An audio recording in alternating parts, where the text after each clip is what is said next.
Hello students, हम बात कर रहे थे जल विद्युत शक्ति, हाइड्रो इलेक्ट्रिक पावर। जल विद्युत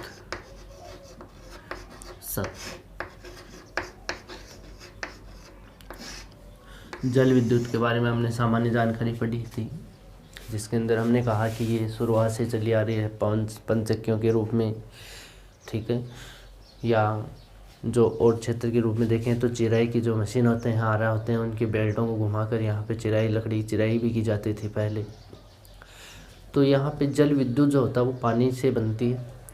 पानी के प्रेशर से टर्बाइन्स घूमते हैं। विद्युत डायनेमो जो होते हैं, उनके आविष्कार के बाद में यहाँ पे जल विद्युत का उत्पादन होना स्टार्ट हो गया है पूरे विश्व में। फिर हमने इसके लिए आवश्यक दशाएं देखी, जो कि आवश्यक दशाओं के अंदर दो प्रकार की, एक तो भौतिक दशाएं देखी, एक आर्थिक दशाएं देखी। भौतिक दशाओं में हमने देखा यहाँ पे बड़ी ऊंचाई है, प्रपात है, यहाँ पे वर्षा की भारी मात्रा है, और मैं बात करें तो तेज़ ढाल है, इसके अंदर मार्ग में झीलें या तापमान, इन क्षेत्रों के बारे में हमने चर्चाएँ की हैं। फिर हमने इसकी आर्थिक दशाओं में देखा। आर्थिक दशाओं में हमने बाज़ार की समीपता देखा, पूंजी देखा, प्राविधिक ज्ञान देखा और परिवहन के साधन देखे। इसके बाद में हम इस जल विद्युत का बढ़ता हुआ महत्व है, इसके बारे में चर्चा करने जा रहे हैं। क्या पॉइंट है अपना? जल विद्युत का बढ़ता हुआ महत्व है। बढ़ता हुआ महत्व है हमारा पॉइंट। क्या होगा? जल विद्युत का बढ़ता हुआ महत्व है। आज के समय में अगर हम देखें तो जल विद्युत का बहुत महत्व बढ़ रहा है। कारण क्या है कि ये सस्ती भी होती है, आसानी से दूरी तक पहुंच भी जाती है, कोयला पेट्रोल से अधिक ताप भी प्रदान करती है। तो इसमें बहुत सारी सरलताएं हैं, जिसके कारण ये जो क्षेत्र में हम देखें इसका इम्पोर्टेंट बढ़ने लग गया है। विद्युत से आजकल हर जो आप साधन भी देखते हो, परिवहन भी, वो भी बिजली से चलने लग गए हैं। जैसे ट्रेनें हैं, बिजली से चलती हैं, विद्युत से चलती हैं, ठीक है। और अगर हम बात करें तो ऑटो रिक्शा वगैरह आजकल बैटरी वाले आ गए हैं, उसके अंदर भी विद्युत से ही चलते हैं। तो कोयला पेट्रोल का कम यूज़ होना स्टार्ट हो गया है। गैस भी इसके अंदर, गैस, कोयला, पेट्रोल है, ये ऐसी चीज़ें हैं जो कि समाप्त हो जाते हैं, यूज करने के बाद में क्या हो जाते हैं? समाप्त हो जाते हैं। लेकिन विद्युत ऐसी है जो जल से बनती है, वो बार बार बनती रहती है, ठीक है। उसके बारे में हम डिटेल से अभी चर्चा कर लेते हैं। बढ़ता हुआ महत्व में सबसे पहले जो हम बात करने जा रहे हैं इसके अंदर, तो जहाँ पर भी अनुकूल परिस्थितियाँ होती हैं वहीं पर जल विद्युत का उपयोग होना संभव होता है। अनुकूल परिस्थितियाँ जैसे पर्वतीय क्षेत्रों में हम विद्युत को पहुँचाने हैं तो थोड़ा सा खर्चा हो सकता है, तो अनुकूल परिस्थिति होनी चाहिए इसके लिए कि वहाँ तक सरलता से विद्युत पहुँच सके। तो यहाँ पर हम बात करें, सबसे पहला पॉइंट जो लेने जा रहे हैं इसमें, अक्षय संसाधन लेने जा रहे हैं। अक्षय संसाधन, जैसे हम बात करें कोयला, पेट्रोल, प्राकृतिक गैस, ये जो क्षेत्र हैं ये यहाँ पर इसका उत्पादन करने के बाद में ये ख़त्म हो जाते हैं, समाप्त हो जाते हैं, इसका दोबारा यूज़ नहीं कर सकते हम। ये 6 प्रकार का है, 6 प्रकार का है, इसका समाप्त हो जाता है। इसमें दोबारा हम कोई भी चेंजमेंट नहीं कर सकते, दोबारा हम काम में नहीं ले सकते। कोयला है, जल गया, राख हो गई, बगाना पड़ा। पेट्रोल है, जल गया, समाप्त हो गया। गैस है, जल गई, समाप्त हो गई। लेकिन जो ये जल विद्युत है ये अक्षय प्रकार की है, अक्षय संसाधन है। कारण क्या है कि अगर इसको बार बार पानी आता रहेगा, टर्बाइन्स घूमते रहेंगे, विद्युत बनती रहेगी। जैसे किसी क्षेत्र में है, मान लो ये पर्वतीय क्षेत्र है, यहाँ से नदी आई, इस क्षेत्र में टर्बाइन्स घूमे और बिजली बनी, ठीक है। नदी का पानी इसको बना करके आगे निकल गया, यहाँ पे नदी आ गई। लेकिन नदी जहाँ पे गिरती है, समुद्र में गिरती है, ये पानी यहाँ इकट्ठा होता है। यहाँ से फिर क्या होता है, जलवाष्प के रूप में ये ऊपर उठता है, भाप के रूप में ये ऊपर उठेगा, ऊपर जाकर के ये हवा के द्वारा वापस इस पर्वतीय क्षेत्र में आ जाएगा। ये जलवाष्प कहाँ जाएगी? पर्वतीय क्षेत्र में आ जाएगी। पर्वतीय क्षेत्र में जब ये आएगी तो वापस बारिश के कारण यहाँ पे इस नदी में वापस ये पानी आ जाएगा, फिर से इस टरबाइन को घुमाएगा और बिजली बना देगा। यानी ये चक्कर चलता रहता है, तो ये कभी समाप्त नहीं होता। जल दोबारा आ जाएगा तो दोबारा इससे बिजली बन सकती है। ऐसा नहीं कि एक बार जल से बिजली बन गई और जल ही खराब हो गया, जल यूज ही नहीं आएगा, ऐसा नहीं होता। जल केवल वहाँ पर जो टर्बाइन्स लगे होते हैं उनको घुमाने का काम करता है। वो टर्बाइन जैसे जैसे घूमते हैं वैसे वैसे वहाँ पर विद्युत का उत्पादन होता रहता है। तो आप इसको ध्यान में रखें, ठीक है। तो अक्षय संसाधन है कौन सा? जल विद्युत। जल विद्युत क्या है? अक्षय संसाधन है, जो कि इस गैस के एक बार प्रयोग करने के बाद वो तो ख़त्म हो जाते हैं, लेकिन जल कभी ख़त्म नहीं होता, इसका चक्कर चलता रहता है, ठीक है। तो इस पानी के कारण इसमें अक्षय प्रकार का ये जल विद्युत है, ठीक है। दूसरी बात करते हैं हम स्वच्छता की। इसके अंदर दूसरी बात किसकी करते हैं? स्वच्छता। आपने कभी देखा होगा जहाँ पर कोयले का यूज़ होता है वहाँ पे सब काला हो जाता है, गंदा हो जाता है। वहाँ पर गंधहीन पेट्रोल है तो वहाँ पे पेट्रोल भी क्या होता है? चिकनाई है, पेट्रोल में भी कालापन लिए हुए होता है। जैसे किसी क्षेत्र में हम कोयला को हम बिखेर दें तो वहाँ पे सब काला ही काला हो जाएगा, ठीक है। तेल को बिखेर दें तो वहाँ पे मेल भी लगता है, यहाँ पे चिकनाई भी आती है, ठीक है। और हम कोयले को जलाएं तो धुआं भी होता है, ठीक। और अगर हम मकानों की बात करें तो मकान गंदे हो जाते हैं, वस्त्र गंदे हो जाते हैं, जो वस्तुएं हैं, वातावरण है वो गंदा हो जाता है। तो और बात करें पेट्रोल है, पेट्रोल से दुर्गंध भी आती है, ठीक है। तो यहाँ पर इन क्षेत्रों में जो ये क्षेत्र है जैसे कोयला है, पेट्रोल है, जहाँ पर भी होते हैं वहाँ पे गंदगी होती है, ठीक है, दुर्गंध होते हैं, वातावरण दूषित होता है। तो यहाँ पर स्वच्छता नहीं रह सकती। अगर हम गैस भी यूज करेंगे तो गैस में भी दुर्गंध होती है, तो उसके अंदर भी हम स्वच्छता नहीं मानते। जैसे बिजली है, बिजली के अंदर कोई भी दुर्गंध नहीं आती, बिजली स्वच्छ है, मकान भी सुंदर रहते हैं, मकानों में कोई दिक्कत नहीं होती, साफ रहते हैं। बिजली जहाँ जाती है वहाँ पे ना कोई गंदापन होता है, ना कोई मैल होता है, ना कोई यहाँ पे स्मेल आती है, दुर्गंध आती है, ऐसा कुछ भी नहीं होता बिजली में। बिजली होती है स्वच्छ, साफ सुथरी जो होती है बिजली, वो तो इसके अंदर कोई भी दुर्गंध वगैरह नहीं होती, ठीक है। तो मकान भी हमेशा, बिजली जहाँ पे पहुँचती है मकान भी हमेशा वहाँ पे साफ और सुंदर रहता है। तो इसके लिए हम इसके महत्व इसलिए भी देते हैं कि ये स्वच्छ है। जल विद्युत है या और विद्युत है, उसको हम महत्व क्यों देते हैं? क्योंकि ये साफ सुथरी और स्वच्छ रहती है, ठीक है। तीसरी बात करते हैं भारहीनता की। तीसरी बात किसकी करें? भारहीनता। बिजली में कोई भार नहीं होता, बिजली के अंदर कोई भी भार नहीं होता। जैसे कोयला है, कोयले को यूज़ करोगे तो उसके अंदर भार होता है, परिवहन लगता है, परिवहन खर्चा आता है उसके अंदर। लेकिन तेल है, तेल को परिवहन के द्वारा ढोया जाता है, उसके अंदर भी भार होता है, वजन होता है। प्राकृतिक गैस है, उसके अंदर भी वजन होता है जो हम यूज़ करते हैं। लेकिन जो बिजली होती है वो बिजली बिल्कुल भी भार नहीं होता उसके अंदर, वो तो परिवहन के रूप में तारों से प्रवाहित होती रहती है। जो खंभे पे तार लगे होते हैं उसके अंदर प्रवाहित होती रहती है, तो उसके अंदर कोई वजन नहीं होता, ठीक है। तो ये भारहीनता के कारण भी ये इसका महत्व है, ठीक है। अगला पॉइंट अगर हम बात करें भारहीनता के बाद में, तो उपयोग में सरलता। उपयोग में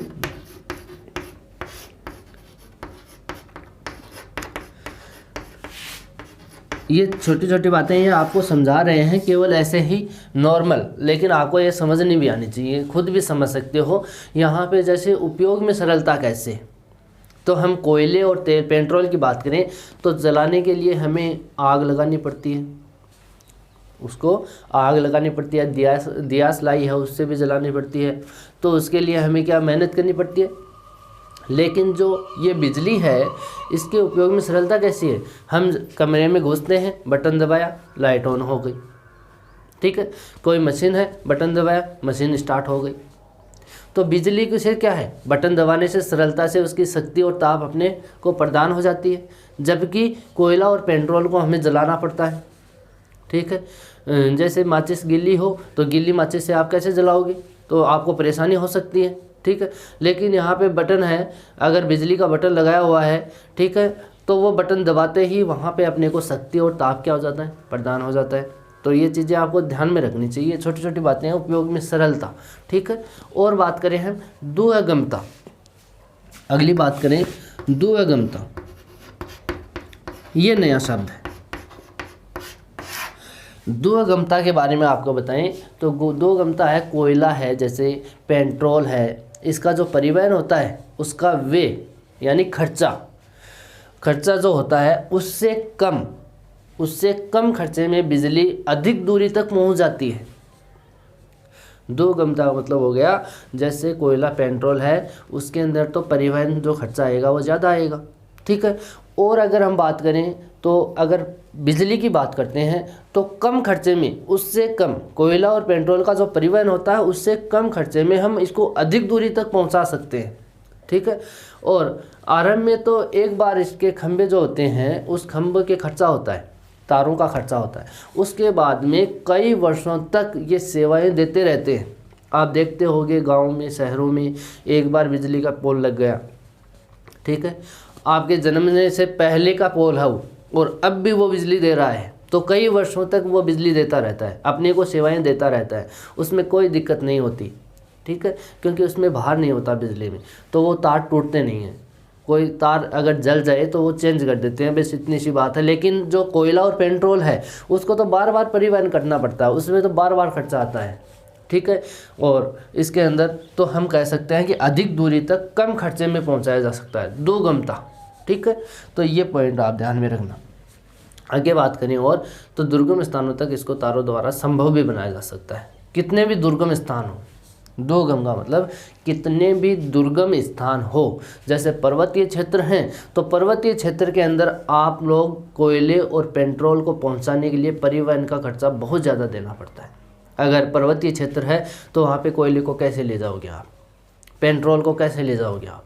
लेकिन यहाँ पे आप अगर किसी मशीनों के द्वारा वहाँ पे पोल लगा दिए और तार वहाँ पे डाल दिया तो नीचे से आसानी से दुर्गम जितने भी स्थान है वहाँ पे बिजली को पहुँचा सकते हो, ठीक है। तो दुर्गमता वाले स्थानों पर भी बिजली आसानी से पहुँच जाती है, ठीक है। अगला जो पॉइंट ले रहे हैं वो विकेंद्रीकरण में सहायक, विकेंद्रीकरण में सहायक। विकेंद्रीकरण का मतलब ये होता है कि अगर मान लो कोयला और पेट्रोल जहाँ पर है, जैसे कोयला निकाल रहे हो आप, ठीक है, तेल निकाल रहे हो, तो जहाँ पर उनका जो खनन होता है, जो इनकी खाने हैं, उनके पास में ये उद्योगों को आकर्षित करता है। क्या करता है? आकर्षित करता है और वहाँ पे जमघट लगा देता है उनका। जैसे कोयला निकाल रहे हो आप, तो कोयला कहीं से निकाला आपने और वहाँ पर जो दुर्गम स्थान से जैसे उद्योग धंधे हैं, उद्योग धंधे कहाँ पे जाएंगे? जहाँ पे उनको रॉ मटेरियल मिले। मान लो यहाँ पे कोई रॉ मटेरियल है, ठीक है, यहाँ पर इस क्षेत्र में ये कोयला निकलता है, इस क्षेत्र में क्या निकलता है? कोयला। अब यहाँ पे मान लो आप कोई उद्योग स्थापित करना चाहते हो, जैसे सीमेंट का उद्योग है, ठीक है, सीमेंट में कोयला चाहिए, तो आपको यहाँ से कोयले को मंगाना पड़ेगा, तो उसके लिए आपका परिवहन खर्चा लगेगा। परिवहन क्या लगेगा? ज़्यादा लगेगा। तो आप इस परिवहन के खर्चे से बचने के लिए क्या करोगे? क्यों ना हम इस उद्योग को यहाँ स्थापित कर दें। तो यहाँ से बाज़ार है, जैसे यहाँ पे बाज़ार है तो बाज़ार में तैयार माल को ही भेज देंगे, यहाँ पे तैयार माल को ही भेज देंगे, क्यों रॉ मटेरियल को ज़्यादा मंगाएं। तो यहाँ पर आप क्या करोगे? इस उद्योग को उठा करके इसके पास में स्थापित कर दोगे। ऐसे ही दूसरे उद्योग वो भी इसके पास में आ जाएंगे, यानी यहाँ पे एक जमघट सा लग जाएगा। यहाँ पे क्या लग जाएगा? एक जमघट लग जाएगा। यहाँ पास में रॉ मटेरियल के पास में ही उद्योग धंधे ज़्यादातर सघन हो जाएंगे, वहीं पास में लगना स्टार्ट हो जाएंगे, जिससे क्या होगा? यहाँ पे आर्थिक और सामाजिक समस्याएं उत्पन्न होने स्टार्ट हो जाएंगी। यहाँ पर आर्थिक और सामाजिक समस्याएं उत्पन्न होना स्टार्ट हो जाएंगी। जबकि बिजली है, बिजली क्या होती है? जहाँ पे रॉ मटेरियल होता है, जहाँ पे श्रमिक होते हैं, वहीं पे पहुँच जाती है। जैसे मान लो आप यहाँ उद्योग धंधे हैं तो यहाँ पे तारों के द्वारा यहाँ पे पहुँच जाए।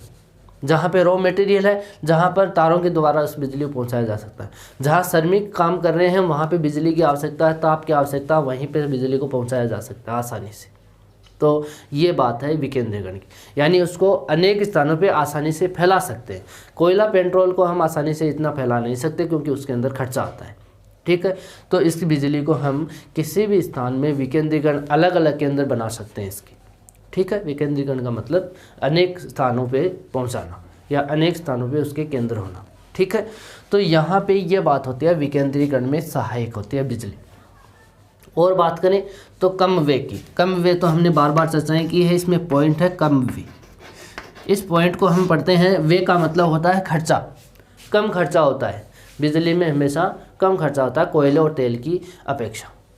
ठीक है, और बात करें हम कम खर्चे की तो इसके अंदर हम बात करेंगे एक अश्व शक्ति, एक अश्व का मतलब घोड़ा, जो घोड़े के पावर के समान एक अश्व शक्ति, ये ऊर्जा वाला अश्व है। आप उस अश्व की बात कर रहे हो जो घोड़ा है, ये अश्व क्या होता है, इसका एक जो इकाई है, इकाई को बोलते हैं, विद्युत की एक इकाई का नाम है अश्व। ठीक है, अश्व शक्ति जो होती है वो एक अश्व शक्ति के बराबर जो कोयले की 1 करोड़ टन या 1 मीट्रिक टन कोयले के बराबर शक्ति प्रदान करता है। हम क्या बात कर रहे हैं, कम वे का मतलब ये होता है एक अश्व शक्ति, अश्व शक्ति विद्युत, एक अश्व शक्ति विद्युत के बराबर होती है 1 मीट्रिक टन कोयले से बनी विद्युत। ठीक है, तो इसके अंदर आप इसको ध्यान में रखो, एक अश्व शक्ति विद्युत यानी एक अश्व के समान शक्ति है, उसके बराबर आप 1 मीट्रिक टन कोयले का यूज करोगे, यानी इसकी ताप बराबर है, तो इसका खर्चा कम हुआ ना। इसको 1 मीट्रिक टन का कितना खर्चा होता है, ये खर्चा क्या हो गया, कम हो गया। तो कम वे होता है, कोयले और तेल की अपेक्षा कम वे होता है बिजली के अंदर। ठीक है, यहाँ पे अगला पॉइंट लेंगे हम, घरेलू जो उपयोग है उसमें सहायक है या सरलता है। घरेलू उपयोग में सरलता,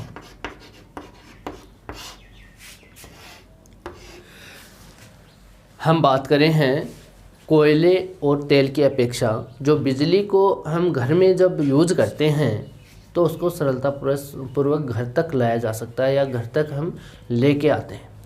कोयले को लेने के लिए बाज़ार से जाओगे, उसको लेके आओगे, जो पोल लग गया, खंभा लग गया बिजली का, तो उससे हम घर तक आसानी से इसको ला सकते हैं या उसकी सप्लाई कर सकते हैं, और ये घर में सफाई और सुंदरता बनाए रखती है। समझ गए, तो घर के उपयोग में भी सरलता है इसकी। ठीक है, और बात करें हम उच्च ताप की शक्ति, इसके अंदर अगला पॉइंट जो है वो है उच्च ताप की शक्ति। जो उद्योग धंधे होते हैं उनको उच्च ताप की शक्ति की ज़रूरत होती है, ज़्यादा ताप की शक्ति होना ज़रूरी है, यानी ज़्यादा ताप चाहिए उनको, ज़्यादा ऊर्जा चाहिए। तो उसके लिए हम कोयला और पेट्रोल से ये ऊर्जा प्राप्त करना संभव नहीं है। तो उसकी संभव कैसे होगी, बिजली से संभव हो सकती है। उनको ज़्यादा ताप चाहिए, वो विद्युत ही उसकी पूर्ति करती है, जबकि कोयला पेट्रोल उसकी पूर्ति नहीं कर पाते हैं। अगर करेंगे तो खर्चा बहुत ज़्यादा हो जाएगा। ठीक है, तो उद्योगों के अंदर उच्च ताप की शक्ति प्राप्त होती है, वो हम बिजली से आसानी से प्राप्त कर लेते हैं। ये हो गया इसका महत्व है, इसलिए इसका महत्व है। जल विद्युत का जो महत्व बढ़ रहा है वो इसीलिए बढ़ रहा है कि यहाँ पे अक्षय संसाधन प्रकार के है, ये स्वच्छता रखती है, भारहीनता है, उपयोग में सरलता, दो गमता वाले स्थानों पर पहुँचती है, विकेंद्रीकरण में सहायक है, कम खर्चा है, घरेलू उपयोग में सरलता से काम में ले सकते हैं, उस ताप की प्राप्ति भी हमें आसानी से हो जाती है। तो इतने प्रकारों में हम इसका महत्व इसलिए देखते हैं। ठीक है, ये तो बात हो गई हमारी इसके बढ़ता हुआ महत्व की। अब बात करते हैं हम इसके अंदर अगला पॉइंट जो ले रहे हैं वो ले रहे हैं इसके वितरण, विश्व वितरण। और विश्व वितरण जो उत्पादन होता है इसका, विश्व वितरण के अनुसार इसका जो उत्पादन होता है उसके लिए हमें एक इंडेक्स तैयार करना। विश्व के उत्पादन की हम क्या लिखेंगे, यहाँ पे एक इंडेक्स बनाएंगे, उत्पादन कौन से देश में कितना होता है और विश्व का कितना प्रतिशत रखता है, ये इंडेक्स हम लिखने जा रहे हैं। तो आप इसको साथ साथ में नोट कर लेना। हम बनाएंगे जल विद्युत विश्व में, विश्व की बात करें, विश्व में जल विद्युत का उत्पादन।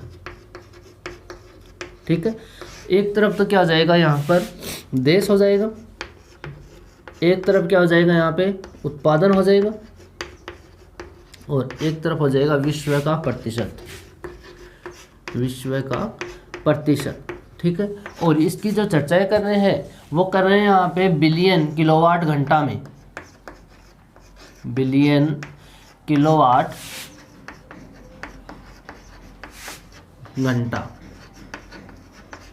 ठीक है, तो आप इसको ध्यान में रखोगे, जो उत्पादन होता है वो किस में होता है, बिलियन किलोवाट घंटा में होता है। ठीक है, इसमें सबसे पहला जो देश ले रहे हैं वो ले रहे हैं चीन।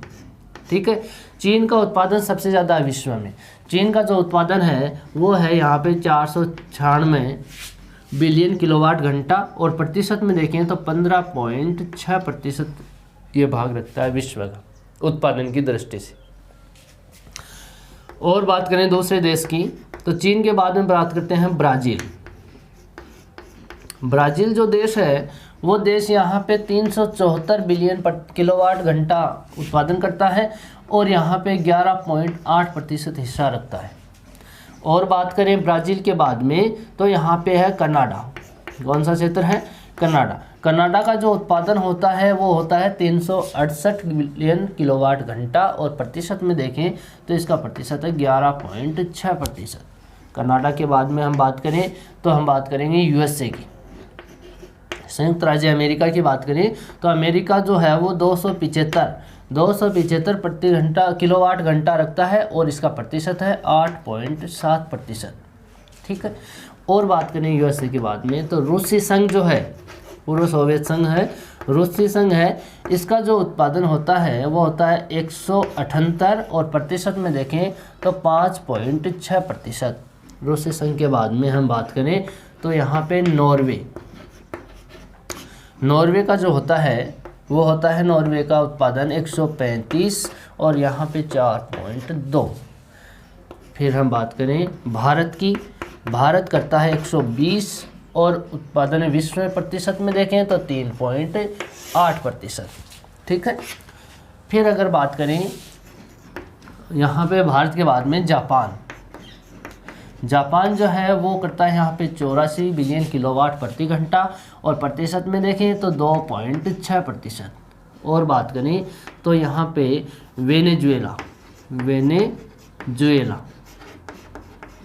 वेनेजुएला करता है 83 और 2.6। यहाँ पे वेनेजुएला के बाद में स्वीडन करता है, स्वीडन है वो करता है यहाँ पे 66 और 2.1। स्वीडन के बाद में यहाँ पे फ्रांस है, फ्रांस जो है वो करता है यहाँ पे 63 और इसका प्रतिशत होगा 2.0। और फिर फ्रांस के बाद में कोलंबिया जो देश है, कोलंबिया जो है वो करता है यहाँ पर 44 और 1.4। फिर बात करें इटली की, इटली जो है वो करती है इसमें, इटली 38 1.2। और बात करें तो यहाँ पे ऑस्ट्रिया ये करता है 38 और 1.2। फिर बात करें 15 नंबर पे स्विट्ज़रलैंड जो है ये करता है यहाँ पर 36 1.1। फिर बात करें हम टर्की की, टर्की है वो करते हैं यहाँ पे 35 1.1। फिर हम बात करें चिली करती है इसके अंदर 32 और 1.0। फिर बात करें हम स्पेन की, स्पेन जो है वो करता है 30 0.9। अर्जेंटीना करता है यहाँ पे 30 0.9। और बात करें हम तो यहाँ पे वियतनाम में जो उत्पादन होता है वो होता है यहाँ पर 29 और प्रतिशत में देखें तो यहाँ पे 0.9। ठीक है, इसके बाद हम बात करें पाकिस्तान की। पाकिस्तान जो करता है वो करता है यहाँ पे 28 और 0.8। और बात करें हम पाकिस्तान के बाद में जर्मनी भी करते हैं 28 और 0.8। और यहाँ पे मैक्सिको मैक्सिको जो है वो करता है यहाँ पे 27 और 0 पॉइंट जो करता है 8 करता है। फिर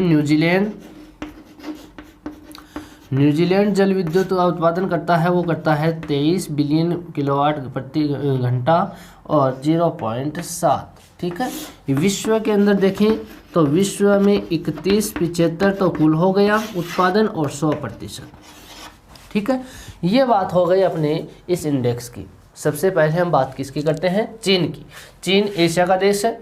वापस आपको इन देशों की लोकेशन बता दें। चीन एशिया का है, ब्राज़ील दक्षिण अमेरिका का देश है, कनाडा उत्तरी अमेरिका का है, यूएसए उत्तरी अमेरिका का है, रूस एशिया का देश है, नॉर्वे यूरोप का देश है, भारत एशिया का देश है, जापान एशिया का है, वेनेजुएला दक्षिण अमेरिका का है, स्वीडन यूरोप का देश है, फ्रांस जो है वो यूरोप का देश है, कोलंबिया जो दक्षिण अमेरिका का देश है, इटली यूरोप का देश है, ऑस्ट्रिया यूरोप का देश है, स्विट्जरलैंड यूरोप का है, टर्की जो देश है ये यूरोप में आता है। टर्की कहाँ है? यूरोप में। और चिली है दक्षिण अमेरिका का है, स्पेन जो है यूरोप का देश है, अर्जेंटीना दक्षिण अमेरिका, वियतनाम है एशिया का दक्षिणी पूर्वी एशिया में, लाओस कंबोडिया वियतनाम ये जो देश है इंडोनेशिया के पास में है, पाकिस्तान एशिया का है, जर्मनी यूरोप का देश है, मैक्सिको ये उत्तरी अमेरिका का देश है। ठीक है। न्यूजीलैंड है, ये न्यूजीलैंड ऑस्ट्रेलिया के दक्षिण पूर्व में एक छोटा सा द्वीप है न्यूजीलैंड, वहाँ पर है, देश है ये। ठीक है। ये द्वीपीय देश है। तो यहाँ पर इन देशों में इतना जल विद्युत का उत्पादन किया जाता है। सबसे ज़्यादा किया जाता है चीन में, जो कि विश्व का 15.6% रखता है। ठीक है। फिर ब्राज़ील में, फिर कनाडा में। भारत का स्थान 7वां है। ये 120 बिलियन किलोवाट घंटा यहाँ पे उत्पादन करता है और प्रतिशत में देखें तो विश्व के प्रतिशत में 3.8% हिस्सा रखता है। ये हो गए इसके उत्पादन के क्षेत्रों की बात। ठीक है। उत्पादन में चीन है वो सबसे अधिक उत्पादन करता है, लेकिन भारत में जो एशिया है, एशिया के अंदर और भी देश हैं जो अधिक उत्पादन करते हैं, जिसके अंदर भारत है, जिसके अंदर जापान है, भारत है और पाकिस्तान है। ठीक है। पाकिस्तान भी यहाँ पे उत्पादन करता है। और अगर बात करें तो हम संयुक्त रूप में उत्तरी अमेरिका की बात करें तो विश्व में सबसे अधिक उत्पादन करता है संयुक्त रूप में, क्योंकि मैक्सिको, इसमें 3 देश हैं संयुक्त रूप में। मैक्सिको है, मैक्सिको भी करता है। इसके अंदर यूएसए है, यूएसए भी करता है, ये रहा यूएसए वाला है। इसके अंदर कनाडा है। तो ये सब मिलकर के विश्व का सबसे ज़्यादा उत्पादन करते हैं। विश्व का सबसे ज़्यादा उत्पादन कौन करता है संयुक्त रूप में? अगर हम महाद्वीपों की बात करें तो उत्तरी अमेरिका महाद्वीप विश्व का सबसे ज़्यादा अधिक उत्पादन करता है जल विद्युत का। अगर देश की बात करें तो चीन जो करता है वो सबसे ज़्यादा करता है। ठीक है। तो महाद्वीपों में कौन करता है? उत्तरी अमेरिका करता है। विश्व में जो संयुक्त रूप में करते हैं वो तो ठीक है, यूरोप भी इसका उत्पादन सबसे ज़्यादा करता है। यूरोप विद्युत का उत्पादन अधिकांशतः जो विद्युत है यूरोप की, वो यूरोप के अंदर जल विद्युत का ही यूज किया जाता है। जल विद्युत की जो शक्ति है वही उपयोग में लेते हैं यूरोप वाले देश, यूरोप महाद्वीप में। ठीक है। हम इसके अंदर अब एक एक महाद्वीप को लेकर के चलेंगे, जिसके अंदर उत्तरी अमेरिका की बात करें।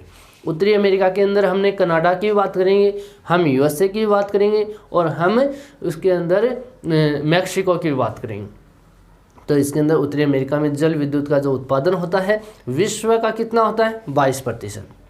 जो उत्तरी अमेरिका में कितना प्रतिशत होता है? 22%। ठीक है, लगभग। यहाँ पे कनाडा यूएसए की बात करें तो ये लगभग 12% है, ये लगभग 9% है और ये लगभग 1% है। मैक्सिको कितना है? लगभग 1%। तो यहाँ पर हम इनको ऐड करेंगे तो विश्व का लगभग कितना प्रतिशत हो गया? 22%। तो विश्व का तो कितना प्रतिशत करता है? लगभग 22%, जिसमें कनाडा का हिस्सा कितना है? 12% है, जिसमें यूएसए का हिस्सा कितना है? लगभग 9%, और जिसके अंदर मैक्सिको का कितना प्रतिशत है? 1% लगभग। तो ये तो बात हो गई इसकी। फिर हम एक एक देश को लेकर चलेंगे, जिसके अंदर कनाडा की भी बात करेंगे। कनाडा में कुछ क्षेत्र हैं जैसे नियाग्रा प्रपात है, ओंटारियो प्रांत है या क्वेबेक प्रांत है, ब्रिटिश कोलंबिया प्रांत है। तो इन क्षेत्रों की हम चर्चाएं करेंगे, वो करेंगे नेक्स्ट वीडियो में। आज के लिए इतना ही, थैंक यू।